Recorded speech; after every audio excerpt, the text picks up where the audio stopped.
میں آپ کے ذہن و فکر پر جو ہے اس حدیث کے ذریعے ایک دلیل دے کر کے اور بڑی تیزی کے ساتھ میں رخصت ہونا چاہتا ہوں. مچل کے بول دو ایک مرتبہ یا رسول اللہ، یا رسول اللہ، یا رسول اللہ، لبیک لبیک لبیک یا رسول اللہ، لبیک لبیک لبیک یا رسول اللہ. اللہ نے آپ کے جو ہے دونوں ہاتھ سلامت رکھے ہیں تو دونوں ہاتھوں کو فضا میں لہرا کے بولے لبیک لبیک لبیک لبیک لبیک یا رسول اللہ، لبیک لبیک لبیک یا رسول اللہ، لبیک لبیک لبیک یا رسول اللہ.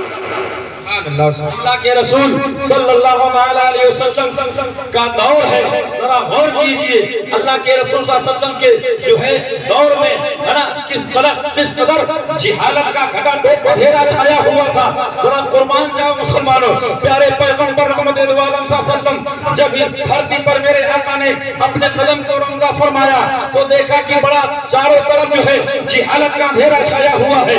جن کے گھروں میں لڑکیاں پیدا ہوتی ہیں وہ لوگ اپنی اپنی لڑکیوں کو زندہ درگور کر دیتے ہیں، زندہ دفن کر دیتے ہیں. پیارے پیغمبر نے دیکھا یہ تو بڑا عجیب معاملہ ہے، یہ تو بڑا عجیب معاملہ ہے. ذرا غور کیجئے اے مسلمانوں، اللہ کے رسول صلی اللہ علیہ وسلم نے یہ دیکھا کہ جن عورتوں کے شوہر مر جاتے ہیں ان عورتوں کو لوگ ڈائن کہا کرتے ہیں، ان عورتوں کو لوگ جو ہے دوبارہ سہاگن نہیں بناتے ہیں. وہ عورتیں اتنا جو ہے ان پر بند کیا جاتا ہے، اتنا کمنٹ کیا جاتا ہے، اتنا ان کو ستایا جاتا ہے کہ وہ عورتیں تنگ سے بچنے کے لیے، کمنٹ سے بچنے کے لیے، ظلم و بربریت سے بچنے کے لیے وہ عورتیں جا کر کے اپنے شوہروں کے قبروں پر زندہ ستی ہو جایا کرتی تھی. ذرا غور کیجئے کیسا اندھیرا گھٹا ٹوپ کا کفر کا چھایا ہوا تھا. لیکن اے مسلمانوں، اسلام جب آیا دنیا میں، پیغمبر جب آئے دنیا میں، بانی اسلام آئے دنیا میں، انہوں نے ساری جہالت کے اندھیرے کو ختم کر دیا. سبحان اللہ، سبحان اللہ. مٹا دیا سارے اندھیرے کو. اللہ کے نبی صلی اللہ علیہ وسلم نے سب سے پہلے جو شادی کی، پیارے پیغمبر نے، بانی اسلام نے سب سے پہلا جو نکاح کیا ہے انتم اوتار آخر زمان پیغمبر نے، وہ ایک بیوہ سے کیا ہے. ذرا غور کیجئے.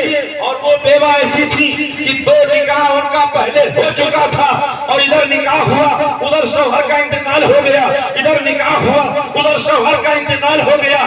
لوگ گھبرا گئے، اب اس عورت سے کوئی شادی نہیں کرے گا، اس لیے کہ جو نکاح کرتا ہے فوراً انتقال کر جاتا ہے، جو نکاح کرتا ہے فوراً انتقال کر جاتا ہے. اسی طرح سے جو ہے وہ عورتیں، جن عورتوں کے شوہر مر جاتے دوبارہ ان سے کوئی نکاح نہیں کرتا تھا، دوبارہ کوئی شادی نہیں کرتا تھا، مارے ڈر کے کہ کہیں ہم مر نہ جائیں. ذرا غور کرو تو بانی اسلام نے، پیغمبر اسلام نے جب حضرت خدیجہ نے پیغمبر کی بارگاہ میں، انتم اوتار کی بارگاہ میں انہوں نے نکاح کا پیغام بھیجا تو بانی اسلام نے فرمایا میں اپنے گھر میں ذرا مشورہ لے لوں. حضرت عبد المطلب سے میرے نبی نے مشورہ لیا اور مشورہ لیا اور مشورہ لینے کے بعد کہا رشتہ منظور ہے، یہ رشتہ طے پایا گیا، رشتہ ہوگا، نکاح ہوگا. حضرت خدیجہ کا نکاح کس سے ہو رہا ہے؟ آخر زمان پیغمبر سے ہو رہا. میرے آقا کی عمر مبارک 25 سال کی ہے اور خدیجہ کی عمر کتنی؟ زور سے بولو. 40 سال کی ہے، 40 سال کی ہے نا. ذرا غور کیجئے پیارے پیغمبر نے یہ شادی کیوں کیا، یہ نکاح کیوں کیا؟ میرے آقا جہالت کے اندھیرے کو مٹانا چاہتے تھے ہے نا. جن کے اندر یہ خوف بسا تھا، جن کا ایمان بالکل کنڈم ہو چکا تھا، جن کے ایمان پر اندھیرا چھایا ہوا تھا، میرے پیغمبر نے نکاح کر کے یہ ثابت کر دیا، یہ بتا دیا اے لوگوں، کسی کے عورت کے آنے سے یا جانے سے یا رشتہ ہو جانے سے یا نکاح ہو جانے سے کوئی شوہر مرتا نہیں ہے. اس میں عورت کا کوئی قصور نہیں ہے، بلکہ موت اور زندگی یہ اللہ کا اختیار ہے. بے شک، سبحان اللہ، سبحان اللہ. اس کے اختیار میں، روز سے بولو اللہ کے اختیار میں ہے. کسی عورت کے چاہنے سے یا آنے سے یا جانے سے کسی کا انتقال نہیں ہوتا ہے، کسی کی روزی نہیں چھوٹتی ہے، بلکہ عورت کو اللہ نے، بیٹی کو اللہ نے اتنا رحمت بنایا ہے کہ جس گھر میں یہ بیٹیاں پیدا ہو جاتی ہیں اس گھر میں اللہ کی رحمتوں کا نزول. سبحان اللہ، سبحان اللہ. بے شک،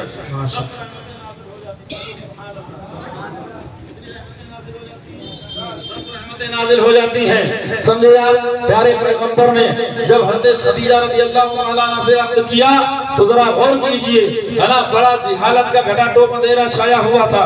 حضرت فاطمہ زہرا رضی اللہ تعالیٰ عنہ کی ولادت ہو, کہہ دو سبحان اللہ. حضرت فاطمہ زہرا رضی اللہ تعالیٰ عنہ آ رہی ہیں, محفل لگی ہوئی ہے, مجمع صحابہ کا بیٹھا ہوا ہے, اللہ کے نبی صلی اللہ علیہ وسلم تخت پر بیٹھے ہوئے ہیں.